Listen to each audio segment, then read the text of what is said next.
Last week. So we finished this slide.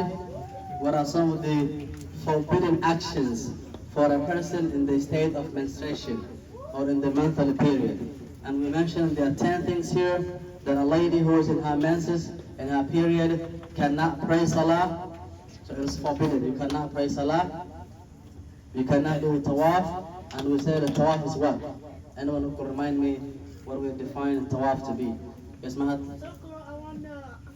Yes, circle around the Kaaba. It's called tawaf. So when you go do Umrah or Hajj or whenever you visit the Kaaba, we do go around the Kaaba. So that's called tawaf. You can only do that when you're free from your menstruation. And we also said this was also true if you have no wudu. So also a lady in her menses, she is forbidden to touch the Quran, carry the Quran, recite the Quran, remain in the masjid, to fast in the month of Ramadan, to be divorced, even though we said that if her husband makes a divorce when she's in the state of menstruation, that divorce will still be valid, but it is not recommended, it is makruh. And then pass through the masjid for a woman who thinks her blood might soil the masjid, and we said this is not a problem we have right now because of the existence of the sanitary pads we have. And then the last one is to have a sexual pleasure from what is between the navel and the knees. So the spouse are not supposed to be intimate when the lady is in her menses. So that is the last lesson we have. I'll come back for this. So let's go to this one. So today we go into another topic called tayammum. Tayammum. Anyone who ever heard what tayammum is? Tayammum? Say it. Dry ablution. Boys on that side. Tayammum. Tayammum. Yes, Abdul. MashaAllah. So it's like when you have no water and you're using sand to make wudu. Okay?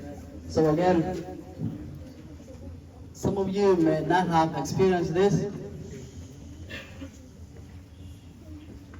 but other than the first cause, the other two you must have. Even if it did not happen to you, maybe it happened to your parents or someone you know, or a friend. Okay? So causes of tayammum, dry ablution. So on page 22, it says first on the section, Asbabu tayammum thalathatun. So on page 22, Asbabu tayammum, page 22. 22, please. Asbabu tayammum thalathatun. So the causes of tayammum are three. And we say tayammum is dry ablution. So we'll come back to that and explain a little bit more. So causes of tayammum or having a dry ablution are three. Number one, faqdul ma'i. Faqdul ma'i, so on page 22. So faqdul ma'i means absence of water. So you are in a place in the countryside. Again, some of you have never left the Kansas City, so you may not know what this is. But if you travel, you go to the countryside, there's no water, and it is the prayer time. How will you pray? Because remember, you cannot pray without wudu, right? So what we do is called tayammum. So that's what you will do. You will do something called tayammum. You will have a dry ablution. That means you're making your wudu with no water. Okay? So you're making your wudu with no water. In this case, we're going to use sand, soil, okay? So you're going to make your wudu with the sand. Okay? Wait. So you're making your wudu with the sand. So that's the first cause of tayammum, having a dry. When we say dry, that means there's no water involved in it. Okay? So you're making your wudu with no water. So the first cause will be absence of water. You're in a place where there's no water, so you're going to make tayammum. Number two, wal maradu. وَالْمَرَضُ is sickness or illness. Okay? So let's say someone, you're sick. There's a wound on your body. Okay? There's a wound on your body here. And if water touches that wound, it will get worse. Okay?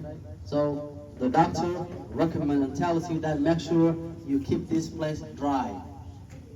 So in that case, you're going to use also a dry ablution. Okay? So a sickness that when it touches water, it may get worse or you could even die. Okay? So if there is a bodily injury on your body, Asha, you're gonna. Hey. Come on. Okay. So if there is a bodily injury in your body, and if the water touches, it might get worse, or you may even die, then you're supposed to use something called tayammum, or a dry ablution. You don't use water, you use sand. And then in the next slides, we will learn more about how you'll be able to do this. Now, in this slide, we'll just learn about what are some of the things that will cause to do a dry ablution. So, faqdul ma'i, the absence of water, wal maradu, a sickness. And then number three is wal ihtiyaju ilayhi li'adashi hayawanin muhtaramin. Wal ihtiyaju ilayhi, so that water is needed by لعطش حيوان محترم. So the need for water exists for oneself or a worthy animal. So let's say you have a very small amount of water, okay? And you're so thirsty, okay? Or you have a friend or a companion, or you have some other animals with you who need that water so much. Then that water, you will not use it for wudu. You drink the water and you make something called ablution, a dry ablution or tayammum. Okay? So number three is, you have a little amount of water. That water cannot be divided for wudu and for consumption. Okay?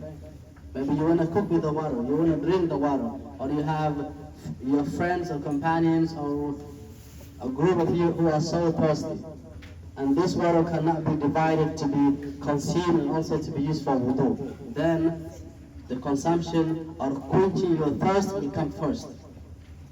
Because Allah subhanahu wa ta'ala will not recommend that you kill yourself. Because you have water, you can drink that water and then you can make a tayammum, dry ablution. Okay? So need for water exists by oneself or worthy animals. Okay? Worthy animals. So in the next slide, we're going to learn, is there something called a non-worthy animal? Yes. So here it says, maybe you need the water, another person needs it, or your goats or your camel or any other worthy animal that might be with you need it. Okay. So in the next slide, we will learn about غير المحترم. Okay. وغير المحترم ستة. So the non-worthy animals. Okay. Unworthy people or animals are six categories of animals or people are called unworthy. They don't deserve your respect. Okay? Even if they're over here dying, you will still use that water for wudu. Okay? You don't respect them because they are unworthy. Okay? So we said if the water is needed by a worthy animal, then you give the water to the animal and you do tayammum. But if alongside with you are unworthy animals or people, animals or people who deserve no respect, these six categories. Number one, tariqus salat. Tariqus salat is the person who forsakes salat. Someone who doesn't pray. Okay? You know this person who is with you does not pray. See, and in the beginning we said prayer is the connection between the people and the Creator, Allah subhanahu wa ta'ala. So if you are not praying, then you have no connection with Allah subhanahu wa ta'ala. So if you know someone who does not pray with you and is over here dying, you will still use your water for wudu. Let him die. Yeah. Yeah, someone who does not pray deserves no respect. Yeah, deserves no respect. Tariqu salah, the one who forsakes salah. See, that person even does not recognize the existence of Allah subhanahu wa ta'ala. Okay? Again, here we are talking about a tariqu salah, someone who does not pray. He says, I don't want to pray at all. You have never seen that person pray at all. Never. When you ask the person to pray, they tell you, I'm not supposed to pray. I don't want to pray.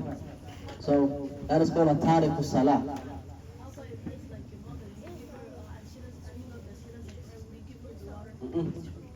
A tariqu salah, it doesn't matter whether they're your parents or anybody else. No, a tariqu salah, someone who forsakes salah. That person has no connection with Allah subhanahu wa ta'ala, then your connection with them means nothing.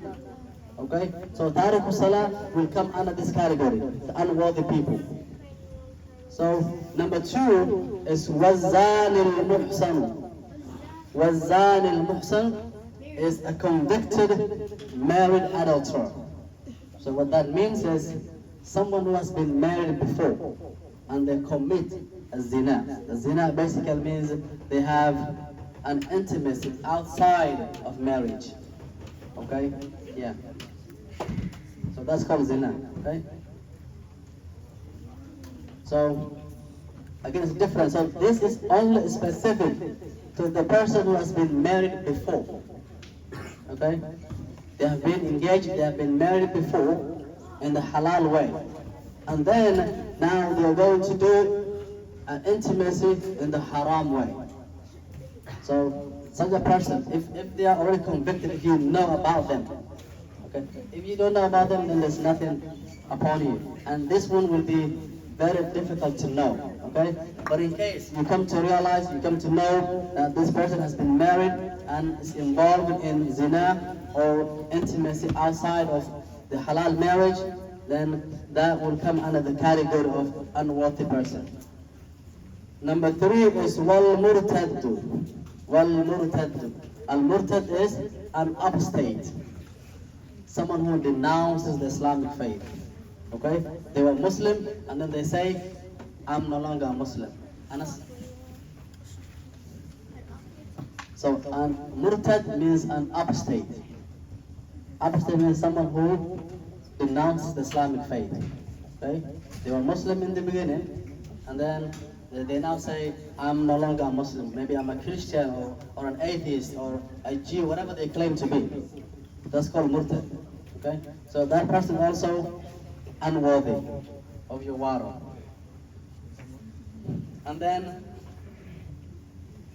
number 4 is wal kafirul harbiyu.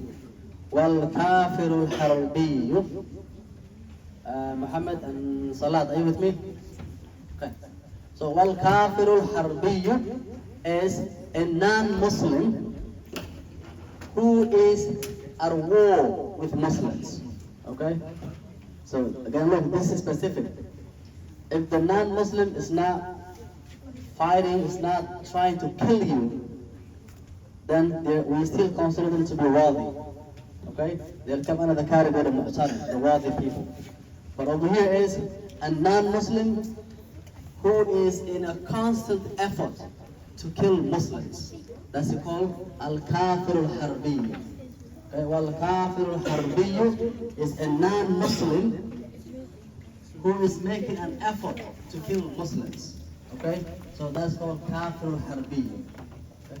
Not the other kafir. So if you only say non-Muslims, the non-Muslims, if they are not trying to kill you, they are still considered to be worthy people. But if they are trying to kill the Muslims, then that's when they will come into this category. They become al-kafir al-harbi. It's a non-Muslim and then trying to kill the Muslims. So that will be under the category of the non-worthy people. Number 5 is wal-kalb al-aqur. Wal-kalb al-aqur is a vicious dog. Okay? A vicious dog. Okay? There are dogs that will kill you by the first sight they see you, right? Okay? So such dogs, also you don't feed them. You don't give them your water. But like the normal dogs who are not vicious, who are not trying to kill anybody, we consider those to be muhtaram. They are worthy. Right? If you have a little amount of water and they are thirsty, you give them the water. But if it is a vicious dog, a dog who all attacks people, okay, then that one we consider them to be a non-worthy. And then finally is wal khinziru. Wal khinziru, a pig. Okay? A pig, it doesn't matter whether they're vicious or not. A pig deserves no respect at all. Okay? So wal khinziru, a pig. It doesn't matter if they are vicious, if they are innocent, if they whatever it is. A pig is a pig. There's no distinction between pigs or the animals. Okay. So again, this chapter came under when we said the cause of tayammum. One of them was if the water you have is very little and it's needed by a worthy animal or another person. And then we said maybe there are some exceptions. There are some categories of people or animals who we consider them to be unworthy, and we don't give them the water. Even if the water is too little, we still use that water for wudu. So these are the 6 categories of people or animals who are unworthy. The conditions of tayammum. So the conditions for doing a dry ablution are 10 conditions. Okay? So the same way we had the conditions of wudu. Again, tayammum is another form of wudu. It's basically a dry ablution. Okay? It's a dry wudu. So we have these 10 conditions for tayammum. Number 1 is an yakuna biturabin. So whatever you're using for your wudu, for your tayammum, has to be with the dust of the soil. So you have to use the earth. Okay? So some people will tell you, I can just touch this wall and that will act as my tayammum. No. It has to be a dust of the soil. That's the first thing you have to use. So tayammum, we can only do it with the soil. Okay? Yes. So it has to be soil, number 1. Number 2. وأن يكون التراب طاهرا. وأن يكون التراب طاهرا. So the dust or the soil you're using has to be a pure one. Okay? If you know like this place is najasa, it's impure, then you cannot use that soil for your tayammum. So the soil or the sand or the dust you're going to use has to be a pure one. Okay, so sometimes if this place you think they're all najasa, you go far somewhere there and then you can just dig it out. Okay? Yeah. So over here, every place is a tarmac, right? Next Islamic way. Okay, so what you can do is you go find a place where they did not put what is called asphalt or the concrete on it, so you can dig it out, and then that sand that you get, you can use that for your tayammum.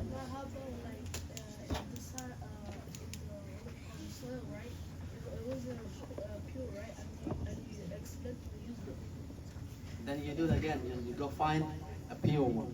If you have realized that the sand you used was impure, then your tayammum or your dry ablution is not valid. Okay. So number 3, وَأَلَّا يَكُونَ مُسْتَعْمِلًا. وَأَلَّا يَكُونَ مُسْتَعْمِلًا. So the dust that you are going to use should not be one that has been used already. Okay? Should not be one that has been used already. So let's say, in the next time we will learn how to do it, but whenever you lift the sand, whatever dust that comes down from your face or from your limb, you cannot reuse that again.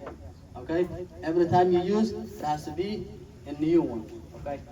A new one. So the one you use on your face already, that falls down on the floor, and then you do on the same one again, that will not do it. So the dust you're using must be one that has not been used already. Okay? Number 4, وَأَلَّا يُخَالِطُهُ دَقِيقٌ وَنَحْوٌ. The dust must not be mixed with flour or anything else like flour. So if it is mixed with something else, okay? So the sand that you're using is mixed with something else, then you cannot use it.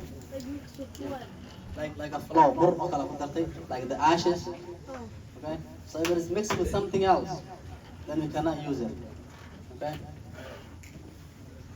Number 5 is وَأَن يَقْصِدَهُ. وَأَن يَقْصِدَهُ. A person should intend for the earth. So a person should intend. What do we mean by this? Let's say you are standing outside. You are trying to do tayammum. And then a wind came and it blew the dust to your face and to your body. So you cannot say, oh, my tayammum is good. I'm already dusty and I can pray. No. Because you did not intend that dust, or that, because the wind blew that dust onto your face. It's not the one you intended for. Okay? So the tayammum, you're doing it. So you should be able to, you have to intend for that dust. Okay? It's not one that someone threw onto you or the wind blew into your face. So وَأَن يَقْصِدَهُ. A person should intend the earth. Number 6. وأن يمسح وجهه ويديه بضربتين. وأن يمسح وجهه ويديه بضربتين. A person should wipe his face and both arms with 2 stripes of dust. With 2 stripes of dust. So what that means is, so the first stripe, you do it for your face. You cannot say, I'm going to use the same for my arms also. So you do your face and then you go back, get another dust, and then use for your arms. Okay? Yeah, and we will learn about how it is done. But you should be able to, you have to have a different one for your face and for your arms. Okay?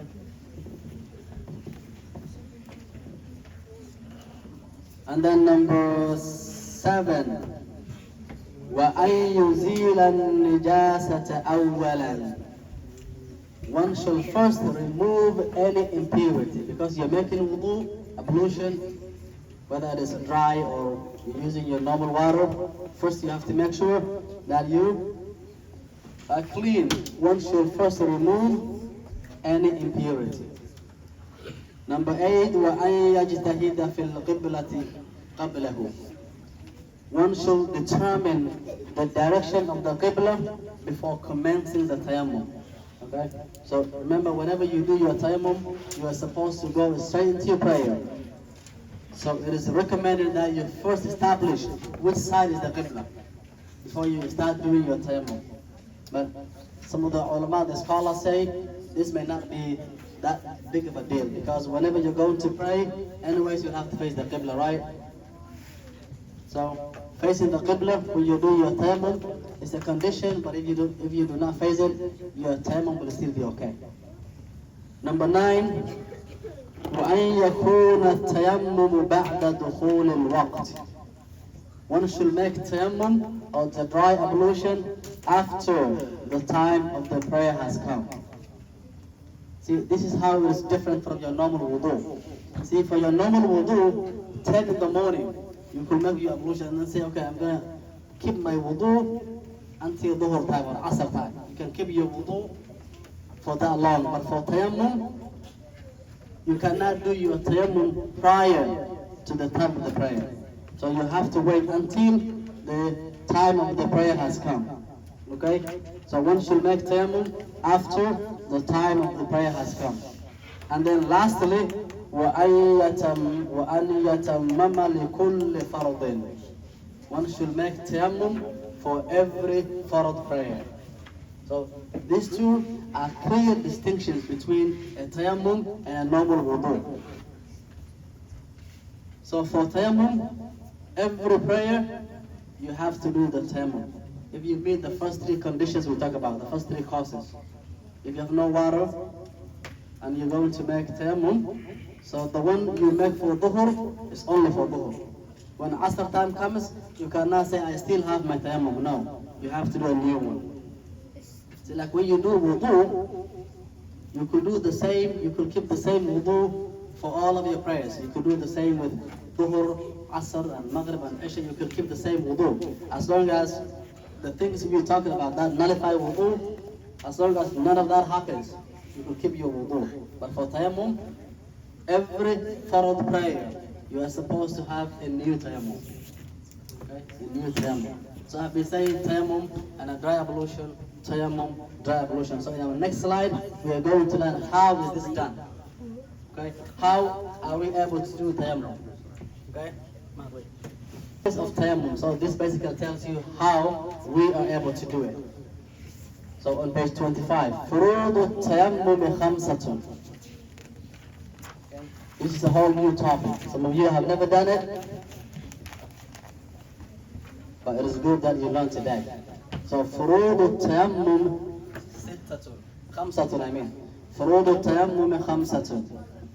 The integrals of tayammum are 5. So the same way we had فروض الوضوء, we have فروض التيمم. Okay? So فروض التيمم are 5. Number 1, الأول نقل التراب.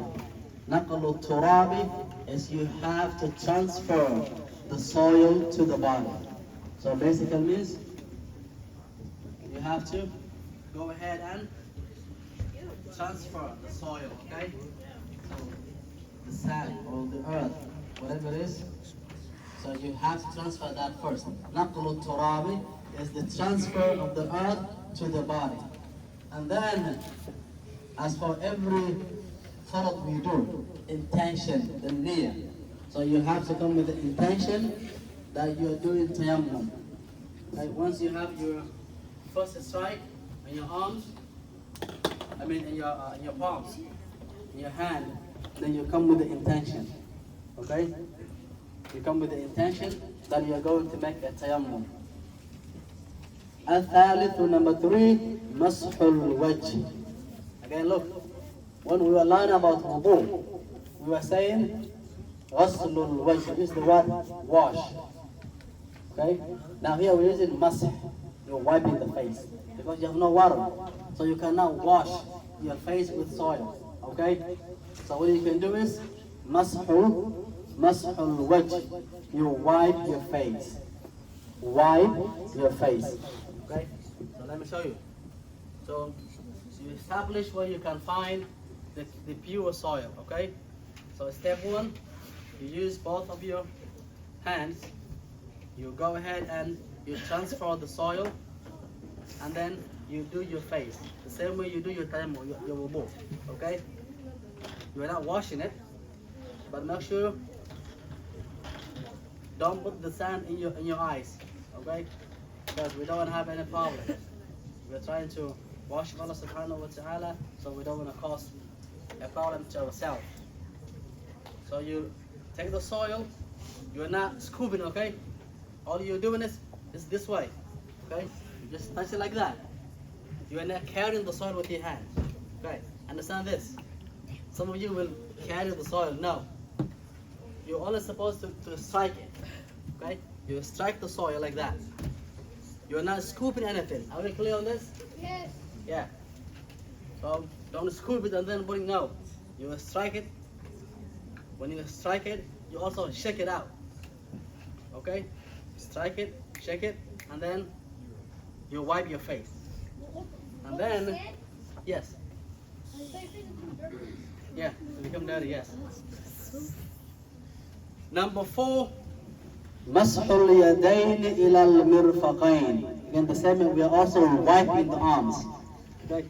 So wiping of the 2, yeah, that's not the proper type. It should be a wash, wiping of the 2 arms. Okay? Not the hands, the arms. So wiping of the 2 arms, including the elbow. So the same way you do your wudu. Now your first strike, you have done your face. Now you go back again, do another strike, make sure you shake it off, and then now you do your right, and then your left. Again, the way you do it, some people will do like this, however you do it. All you're supposed to do is make sure every part of the arm, the dust touches it. Okay? A proper way to do will be you just put your hand like this, your left then your right on top, and then you just go like this.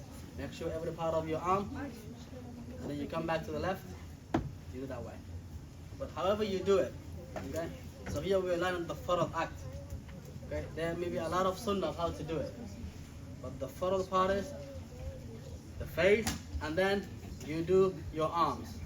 Make sure your arm is all the way to the elbow. The dust touches it. Okay? The dust touches it. And then finally is at-tartibu bayna al-mashatayn. Following the sequence between both wipings. At-tartib, we have done it before. At-tartib is basically when you keep the order. Okay? So you do the face and then the arms. So when we were doing wudu, furud al-wudu was a lot. We had the intention, we are washing the face, we are washing the hand, the arms, we were doing masjidul ras, we are wiping the head, the hair, and then we are washing the feet. With tayammum, there's no hair, there's no feet. Okay? It's only your face and your arms. That is it. Okay? And then you can go and pray. Again, this is a different form of wudu. It's called tayammum. Okay? It's a dry ablution. You only wipe your face and your arms, and then that is it. You come with the intention, you wipe your face, you wipe your arms, and your tayammum is complete. You can go ahead and do Allahu Akbar, pray. Okay? You don't need to wipe your feet, no. It's not part of tayammum. You don't need to wipe your hair. It's not part of tayammum. Okay? The dry ablution, you have to have the soil, the sand, and then your face, your arms. Got it? That is it, okay? Come with the intention, wipe your face with one strike, do a second strike, wipe your arms. You're done. Are we clear on that? Okay? So that is called tayammum. Okay? Tayammum is the dry ablution. And it only happens when you are at a place with no water, or maybe you are sick, or you have a little amount of water, and you have either you are so thirsty, or you have other people who are so thirsty, and the water cannot be divided between doing wudu and drinking it. So if those situations do happen, you do tayammum, and this is how you do your tayammum. You find a pure soil, and then you do one strike with your face, another strike with your arms, you're good to go and do your prayers. Okay? So, now you have done your tayammum, that means you have your waisel. You're going to pray. Are there some things that will nullify your tayammum? Yes. Yeah, that will make it invalid. So, before I talk about this, number one says, those things which nullify your ablution. So let me see if you remember. What are some of the things that will nullify my wudu? We did this lesson. What are some of the things that will nullify your wudu? Okay, Saeed. Okay, yes. Green, huh?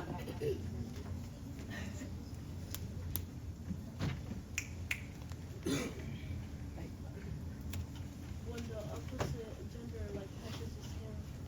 Okay, good. So skin to skin contact between opposite genders. So that is one that will nullify your wudu. Hey Muhammad? Huh? Can I hear you? Taking a nap. Taking a nap?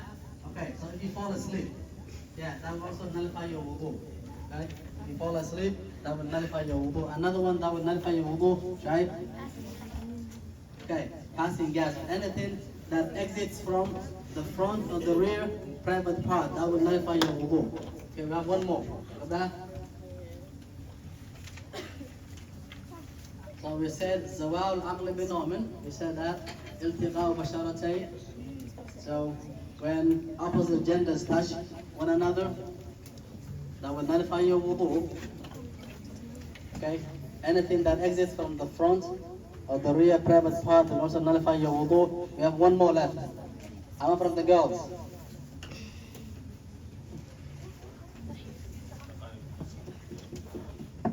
Yes? Right here? Yes. So touching the private parts of a human, okay, will also nullify your wudu. Okay? You either touch yourself or you touch somebody else. Okay? So the same thing also with tayammum. Anything that will nullify your wudu will also nullify your tayammum. Okay? So that's number one. So this is on page 26. مبطلات التيمم ثلاثة. The things that will nullify your tayammum are three. Number one, ما أبطل الوضوء. Anything that will nullify your ablution. All those things we just talked about will also nullify your tayammum. Number two is الردة. الردة is apostasy. So the same we were talking about earlier. If someone denounces the Islamic faith, if someone says they just did their tayammum and Allah subhanahu wa ta'ala is in charge to misguide them, and they say, oh, I'm no longer a Muslim, then their salah, their tayammum is nullified. So ridda, we ask Allah subhanahu wa ta'ala to protect us from that. It's a very bad thing, okay? So to leave your faith, it's called a ridda, okay? Apostasy. And then number three is وَتَوَهُّمُ الْمَاءِ إِن يَتَمَّمَ لِفَقْدِهِ. So the presumption that one can now obtain water in the case where tayammum was made due to lack of water. So the first slide of the lesson was the cause of tayammum. And number one was faqdul ma'i, the absence of water. Now let's say after you have done your tayammum, it came to your mind, or maybe on the other side of this building, there might be some water. So if that comes into your mind, then your first tayammum is nullified. So you have to go and check wherever you thought there might be some water. Okay? Or you just finish your tayammum, and then all the way down the road you see something that looks like water. You know something called the mirage? Yeah? Mirage. Mirage. Okay? So like when it's really sunny, okay, and you look all the way to the road, you see something that looks like water.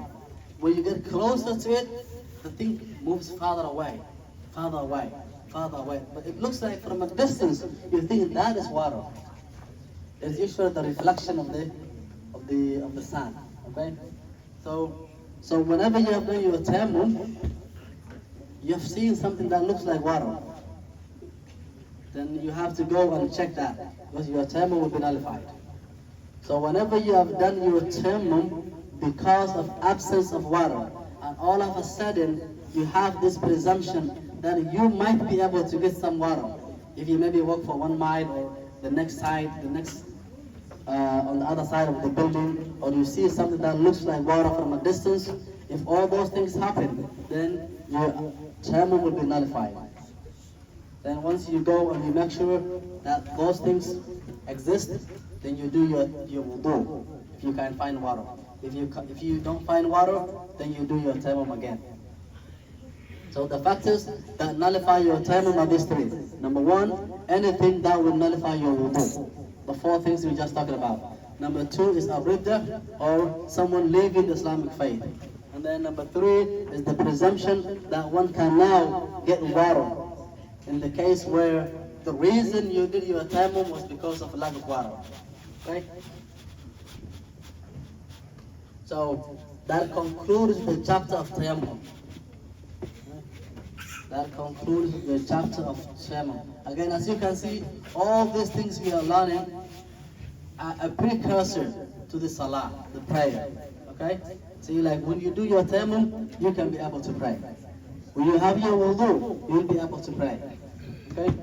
So again, tayammum is a version of your wudu, but it is dry. Okay? You are not using water, instead we are using soil. Okay? Get this difference. Another tangent called najasa. Okay? Because we always talk about whenever you are praying, you have to make sure that you are free from impurity, free from najasa. But we want to learn about that topic, najasa, impurities. Okay? So before we even get into the actual topic of the najasa or the types of impurities, the Shaykh decided to throw this in there So it is on page 28. Page 28. فصل الذي يظهر من النجاسات ثلاثة. الذي يظهر من النجاسات ثلاثة. There are three types of impurities that can be purified. Okay? That can be purified. Okay? So there are three types of najasa. In the beginning they are impure, but we can make them pure. So number one, it says al-khamru idha takhallalat bi nafsiha. Al-khamr. You guys know what khamr is? Nope. Yeah. Yeah, khamr agar silmano.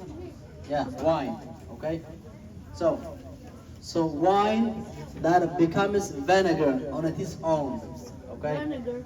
Yeah. You guys know vinegar, right? When you go to Subway, that sour thing that you always spray on your breath. Yeah? So wine that becomes vinegar on its own. So understand this. Wine or any other liquid intoxicant is najasa. Okay? So wine or beer or Budweiser, whatever you call them. Okay? So wine or khamr is impure, it is najasa. Any liquid intoxicant is impure. So here we're saying that can be purified. So a wine, if you just put it outside and it dries on its own, okay, without mixing with anything else. If you mix with something else, then that will never make it pure. Okay? So here, we are not saying you can consume it, no. That's not what we're saying. But here we're saying, is it najasa or not najasa? If it is najasa and it touches your body, you have to wash it off. Okay? So like if someone spills khamr or wine on you, you have to wash it because it's najasa. But if that same khamr, if you leave it outside and it dries on its own, or it turns into vinegar, then it is no longer najasa. You cannot use it, but if that touches your body, it is not najasa. Okay? So I want you to understand these two things. We are not saying there's any time that you'll be able to use an intoxicant, whether it is a dry, whether it's a liquid, no. Any intoxicant, if it is khamr or anything else, it's haram, we don't use it. But here the topic is about najasa. Okay? Is it pure or impure? If it is impure and it touches your body, like your normal pee, you wash it off. Okay? You wash it off. Okay? So wine that becomes vinegar on its own, that will be a najasa that can be purified. Number two, وَجِلْدُ الْمَيْتَةِ إِذَا ذُبِغَ. وَجِلْدُ الْمَيْتَةِ إِذَا ذُبِغَ. The hide of a dead animal that is tanned. Okay. So the hide or the skin. Hide here means the skin. Okay? The skin of a dead animal. So you guys have not seen it, but the people in the badia, in the countryside, back in those days, they didn't have mattresses to sleep on. They did not have the fancy carpets that we have. So what they did was, when they slaughter an animal, okay, or they find a dead animal, or a goat, or a camel, or a cow, what they will do is, they will remove the skin of that dead animal. Okay? They will remove the skin. Okay. I think you need a part of us or no one of us. Okay? Yeah. Yeah. Okay? So just. الله أكبر الله أكبر الله أكبر الله أكبر أشهد أن لا إله إلا الله أشهد أن لا إله إلا الله.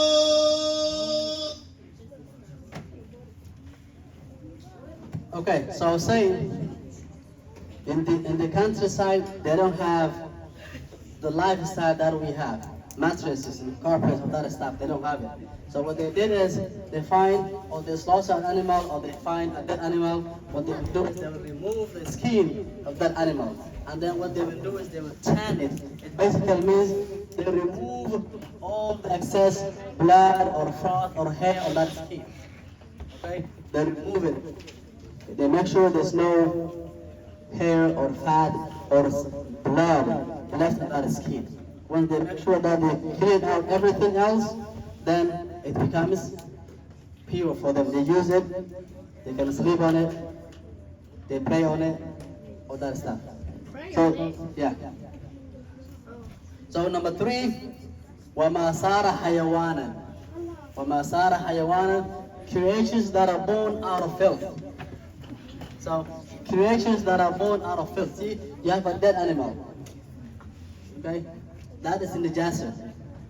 So you have seen the little worms that come out of that dead body, that is pure. So the creatures that are born out of filth. So the little worms that are born out of filth, some of you have never seen a dead animal, so you don't know what this is. Okay? So the little creatures that are born out of dead or filth, those things are also pure. So it is the prayer time, so let me add this. Then we end with this one. Impurities. Okay? So, النجاسات ثلاث. So, impurities are 3 types. So, we have 3 types of impurities. 3 types of impurities. This is really important, okay? Number 1, we have مغلظة. مغلظة. Okay, everyone say مغلظة. Say مغلظة. I didn't hear everybody. Say مغلظة. So, مغلظة is a heavy najasa. So we will learn what that means. Okay, مغلظة is number 1. Number 2 is مخففة. Let's say مخففة. مخففة. مخففة means the light najasa. Okay, the light impurity. And then finally we have متوسطة. Let's say متوسطة. Okay, everyone say متوسطة. Okay, say متوسطة. Okay, so we have مغلظة, مخففة, and متوسطة. So those are the Arabic terms. The English terms are, we have the heavy najasa, we have the light najasa, and we have the moderate najasa. Okay? So the 3 types of impurities: the heavy impurity, the light impurity, and the moderate impurity. So, and then we define what they are before we get to how we clean them. Okay? So, al-mughallada, the heavy impurity. نجاسة الكلب والخنزير وفرع أحدهما. Boys, Muhammad and Abdullah and Muhammad. Okay. So, yeah, we're almost done. So heavy impurity is the impurity from a dog, a pig, or their offsprings. So that is the category of the heavy najasa. Anything, the poop or the saliva of a dog or a pig or anything, the offspring basically means if a dog and a pig mate and whatever they give birth to, whatever we call them, anything from those 3 categories is called the heavy najasa. So tomorrow inshallah ta'ala we will learn how we'll be able to clean this. And then al-mukhaffafa, the light impurity, is the urine of a baby boy which only feeds on milk and is not yet 2 years of age. So when we talk about the light najasa, is the urine of a baby boy who is not yet 2 years of age and who has not been fed with anything else other than milk. That's called the light najasa. And then all the other remaining impurities will come under that category, the moderate. The pee or the poop, the vomit, or the blood, all those stuff will come under the category of the moderate impurities. So we have the the heavy impurity from dog, pig, the offsprings, the light impurity, the urine of a baby boy who is not yet 2 years of age and has not been fed with anything else other than water, and finally all other remaining impurities will come under that category, inshallah. So tomorrow, inshallah ta'ala, we will be talking about how we'll be able to clean each of these three categories of najasa, inshallah ta'ala. We stop there for today. Thank you for your listening, for your patience, and for your dedication to learn your Islamic religion, inshallah ta'ala. Okay, so waqti salada la jooga. Impurities. Okay, so an-najasatu thalathun. So impurities are three types. So we have three types of impurities. Three types of impurities. This is really important, okay? Number one, we have mughallada. Mughallada. Okay, everyone say mughallada. Say mughallada. I didn't hear everybody. Say mughallada. Mughallada is a heavy najasa. So we will learn what that means. Okay, mughallada is number one. Number two is mukhaffafa. Let's say mukhaffafa. Mukhaffafa. Mukhaffafa means the light najasa. Okay, the light impurity. And then finally we have mutawassita. Let's say mutawassita. Okay, everyone say mutawassita. Okay, say mutawassita. Okay, so we have mughallada, mukhaffafa, and mutawassita. So those are the Arabic terms. The English terms are, we have the heavy najasa, we have the light najasa, and we have the moderate najasa. Okay? So the three types of impurities: the heavy impurity, the light impurity, and the moderate impurity. So, and then we define what they are before we get to how we clean them. Okay? So, al-mughallada, the heavy impurity. Najasatul kalbi wal khinziri wa far'i ahadihima. Boys, Muhammad and Abdullah and Muhammad. Okay. So, yeah, we're almost done. So heavy impurity is the impurity from a dog, a pig, or their offsprings. So that is the category of the heavy najasa. Anything, the poop or the saliva of a dog or a pig, or anything, the offspring basically means if a dog and a pig mate, and whatever they give birth to, whatever we call them, anything from those three categories is called the heavy najasa. So tomorrow, inshallah ta'ala, we will learn how we'll be able to clean this. And then, al-mukhaffafa, the light impurity, is the urine of a baby boy which only feeds on milk and is not yet 2 years of age.